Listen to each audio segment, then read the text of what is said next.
to do that. My concern are the safety and well-being of every migrant that is processed through here. We want to ensure their quick transfer out. They don't last more than 3 hours at this location, maybe 4, and they move on to the next process along the way. So with that, I just wanted to give you a quick glimpse of our operations here on the ground, and I'd love to introduce to you now our leadership that is here visiting us here in RGV. Mr. Secretary from Homeland Security. Thank you, sir. Thank you very much, Chief Chavez. The situation at the border is a very serious one, a very challenging one, and a very difficult one. Every single day and every single night, day in and day out, 24 hours a day, 7 days a week, the United States Border Patrol agents are keeping our border secure. They are an extraordinary workforce, and I am, and this country is, incredibly grateful for them.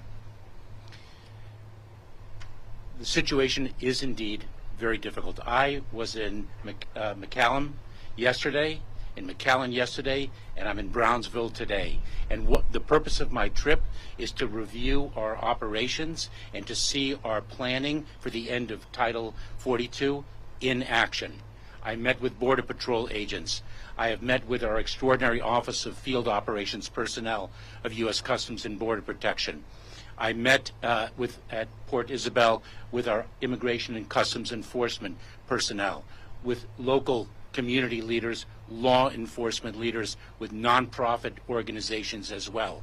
As Chief Chavez said, this requires a community response to a challenge to our communities. And that is indeed what we are bringing, a community response. It is no different across the entire region, across the entire Western Hemisphere. This is a regional challenge that requires regional solutions. It is not unique to the southern border of the United States, and I've spoken about this before. And therefore, 3 weeks ago, I was in Panama to meet with our Panamanian and Colombian partners, and we agreed to surge enforcement operations to prevent individuals from entering the very dangerous and treacherous Darien at the hands of ruthless smugglers.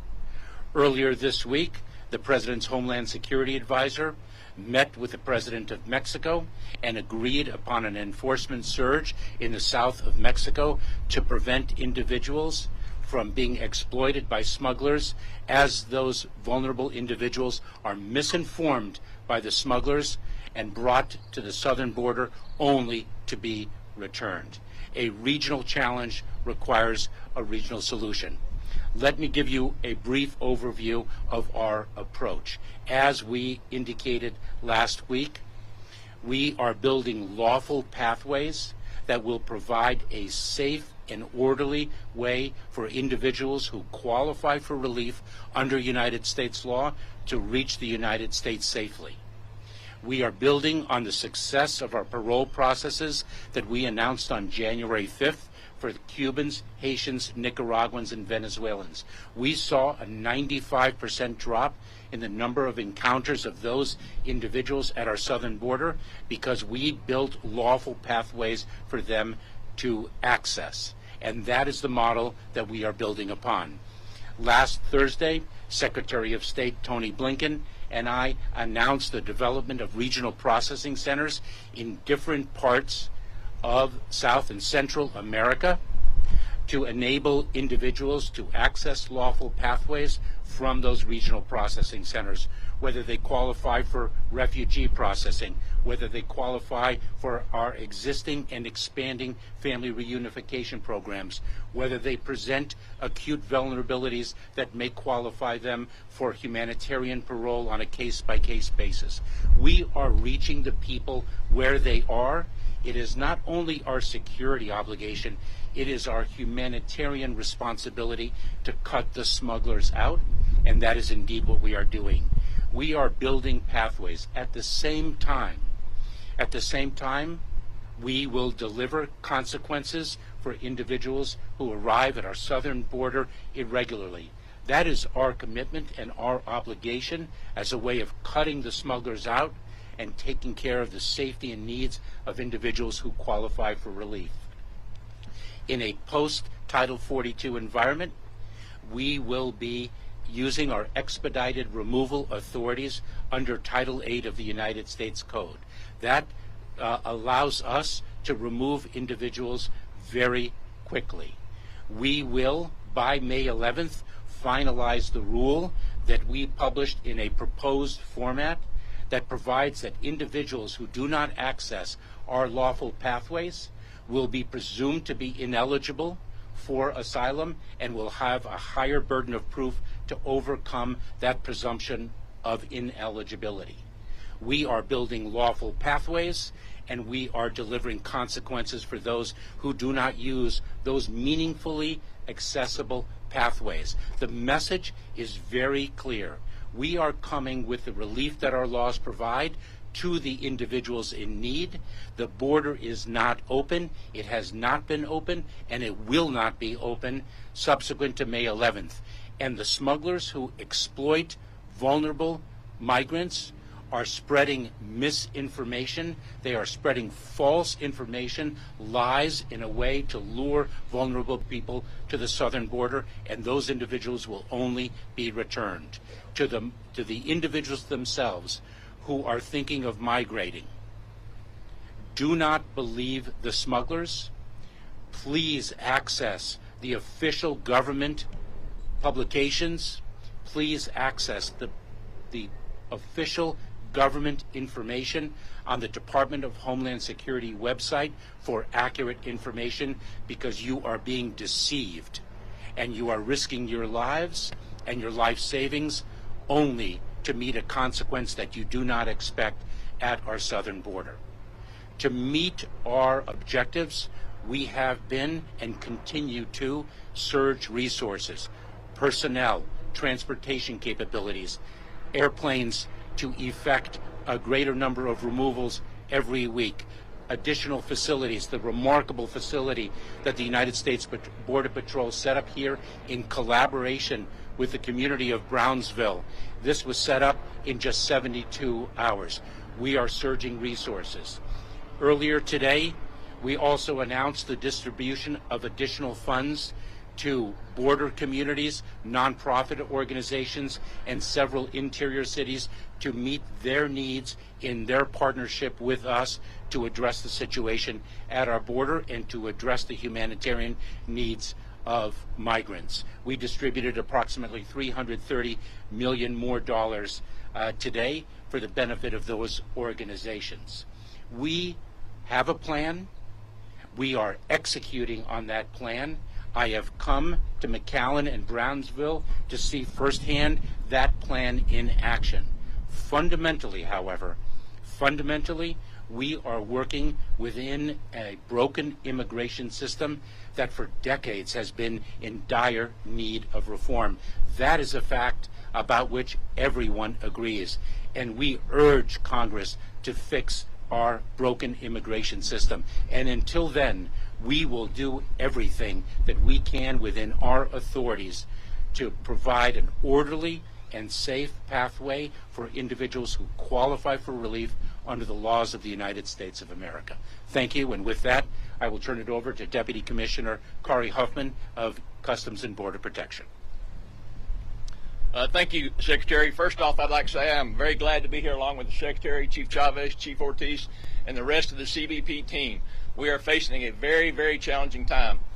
Leaders show what's important by where they spend their time, and the fact that the Secretary has spent so much time in this area recognizes the fact this is a priority for him, it's a priority for our government to do everything we can. We are facing very, very challenging times. There's no question about that.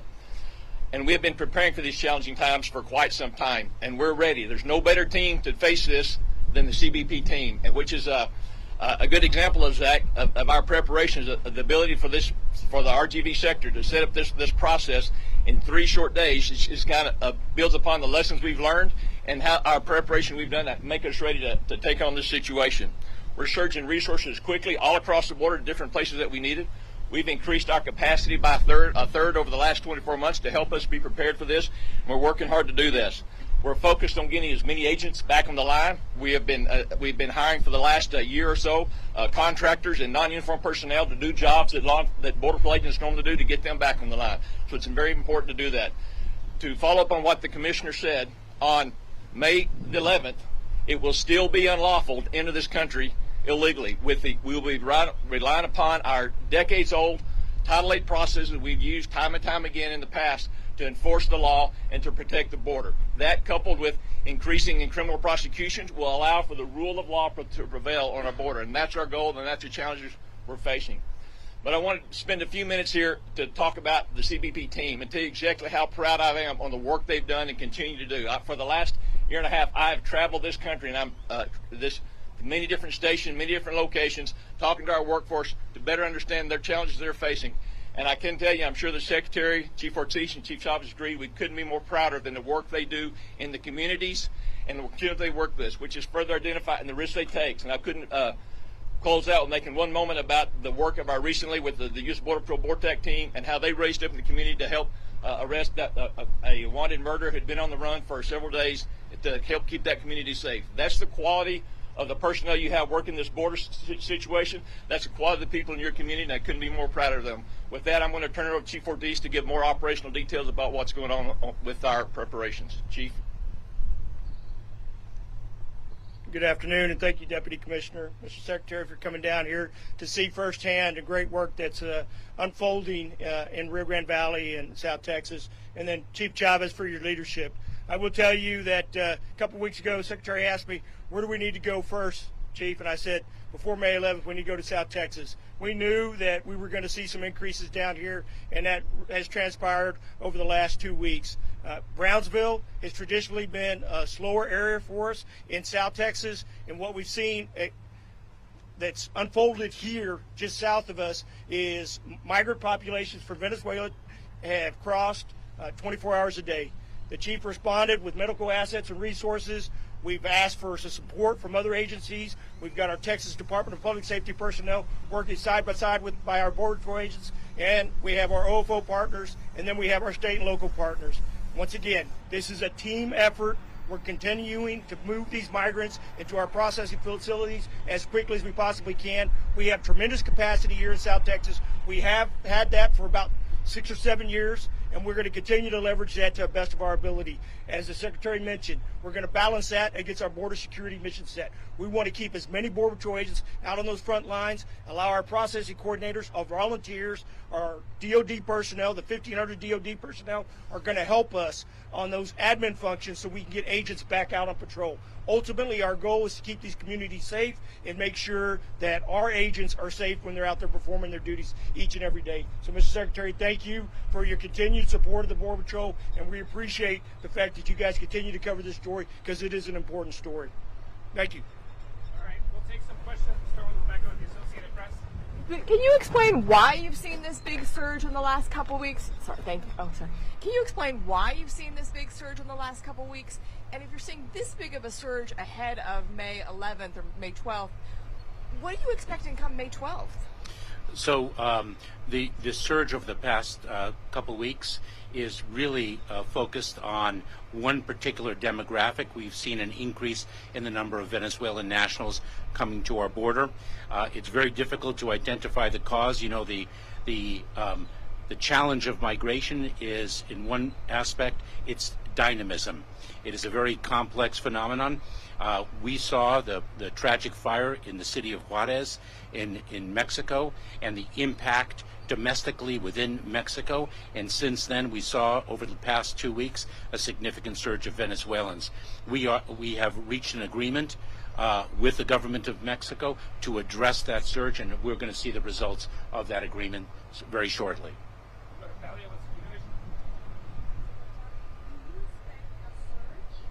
And if so, how prepared are you for a surge in terms of processing people?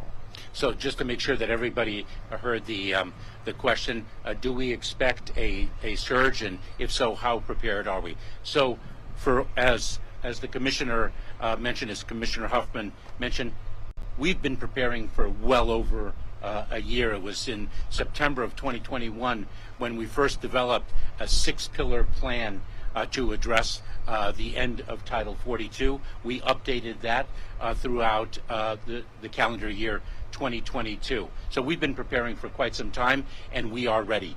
What we are expecting is indeed a surge. And what we are doing is planning for different levels of a surge. That is what we do. We plan for different scenarios, so we are ready to address them, and we are indeed ready to address them. We'll go to CNN here. Nikki. Sorry. Mr. Secretary, thank you so much for taking my question. Can you just talk a little bit about some of the things that you've seen on the ground, some of the concerns that you're hearing? And given that we're in a region that's already seeing thousands of encounters a day, how confident are you that the measures that you've put in place are going to work? I think that there is no question that this is going to be extremely challenging. I do not want to understate the severity of the challenge that we expect to encounter. The border is a very, as I said at the very outset, it is a difficult situation. It requires not only a community of action on this side of the border, but it requires a community of action south of our border, not only with our Mexican partners, but with other countries throughout the region. And indeed, we have an international approach to an international challenge. What I've seen on the ground in my visit to McAllen and to Brownsville is no different than what I've seen in my more than 15 prior trips to the border as the Secretary of Homeland Security. I have seen an extraordinary workforce in green uniform in the United States Border Patrol, in blue uniform in the Office of Field Operations of U.S. Customs and Border Protection, across the expanse of the Department of Homeland Security, and quite frankly across the expanse of this entire administration. This administration addresses challenges as one team in an all-of-government approach. This question is for Chief Ortiz. Thank you for taking my question. Back in March in McAllen, you told Republican lawmakers that the U.S. does not have an operational control of the southern border. Do you still stand by that statement? And if so, what is, do you need to gain control of the border? Yeah, so the question that was posed during my hearing was the congressional legislative definition of operational control where nobody crosses the border. I've been doing this job for 32 years. We've never had operational control. Have we had various levels of control? Yeah, most certainly. Even while I was the acting chief or deputy chief here for 5.5 years, this side of Rio Grande Valley was very secure, but out on my west side, we had surges quite often in Rio Grande City, Starr County, and Hidalgo County. And that plays out across the entire stretch of the 2,000 miles border that we share with Mexico. And so I have some sectors that I have greater levels of confidence in just because the flow isn't what it is. But this morning, Chief Chavez's team apprehended 2,300 people in this sector. And so that requires an awful lot of capacity and certainly poses some significant challenges for us. So I stick by my comments that I made during the hearing, but we've never had that. Mr. Secretary? Ali Bradley with NewsNation. Mr. Secretary, you guys have been talking about the pathways and the plans that are in place, obviously, for majority Venezuelan migrants that was expanded to Haitian, Cuban, and Nicaraguan migrants. Why isn't that policy being enforced right now? Many of the migrants I'm meeting along the streets of Brownsville are swimming in between the ports of entry. As you have mentioned, if that happens, they're supposed to be returned. They're not being returned, and they're single adults without family here. Why is that happening? So I think you are actually mistaken, because the parole process for Cubans, Haitians, Nicaraguans, and Venezuelans that we first announced and implemented on January 5th is underway and continues to be underway. And we continue, if I may, it does. And if I may, we continue to parole individuals of those 4 nationalities when they qualify under the program that we established and announced. And that requires a sponsor here in the United States to ensure that those individuals have financial stability and they are able to arrive in a safe and orderly way. That is indeed underway. And we continue to expel Cubans, Haitians, Nicaraguans, and Venezuelans. The number of Venezuelans that we've been able to expel has actually diminished over the past 2 weeks. The cause of that is a very complicated one. We've sat down with the Mexican government, and those expulsions, and of course in a post-Title 42 environment, those removals will continue. And that is why the message is so important, that people, vulnerable people, are receiving false information. They are being lied to that if they come and arrive at our border, that they can stay in the United States. That is not what the law provides. That is not the consequence that we will deliver. Sandra with Border Report.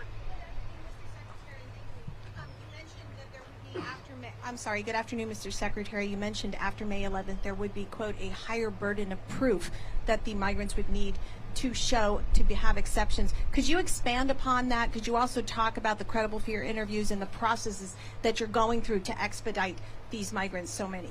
So the rule is being finalized, and until that rule is indeed final and published, it is difficult for me to answer the question just as a matter of law, because it is not set, it is not established until it is actually final and published. But the general concept is as follows: that individuals who access the lawful pathways that we deliver for them will be able to come to the United States in a safe and orderly way.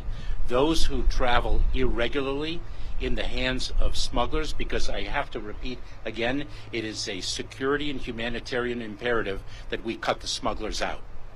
Those who arrive irregularly at our border will be presumed, absent some limited exceptions, will be presumed to be ineligible for asylum, and they will meet a rebuttable presumption of ineligibility. To overcome that presumption, they will have to meet a higher threshold of proof. We're going to go ahead. Deportation now? Can I just follow up on that? Mr. Secretary, thank you. You were saying the smugglers are leading them to misinformation, and if they come out here illegally, if they cross illegally and they don't meet the threshold, that they will be expelled. That's the message you're sending. Can you walk us through what that looks like? Is that like a mass deportation, something different than what we've been seeing? So Griff, when Title 42 comes to an end on May 11th, we will use, as we have expressed before, our traditional immigration authorities, the ones that we sought to use earlier when we sought to end Title 42, but were prevented from doing so by a court. And Title 8 of the United States Code, our traditional immigration authorities actually deliver a consequence, because when someone is removed, when someone does not qualify for relief and is removed from the United States, they face an at least 5-year bar from admission into the United States. So the consequence is going to be more severe.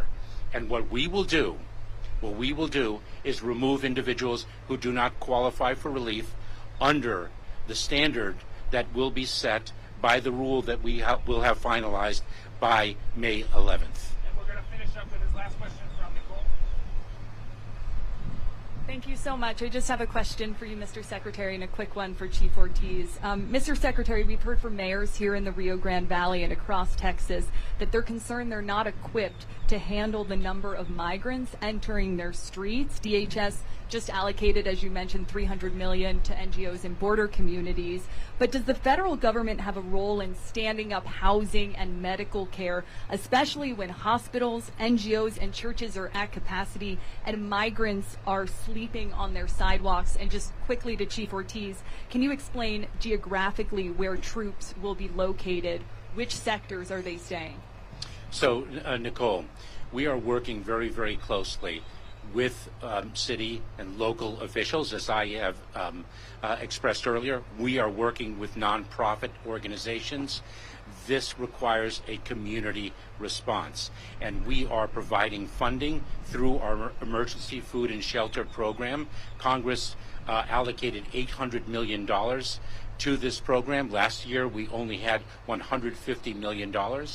We have allocated a great number of those funds already to resource the communities to address the needs that you express. There are approximately $363 million left to distribute.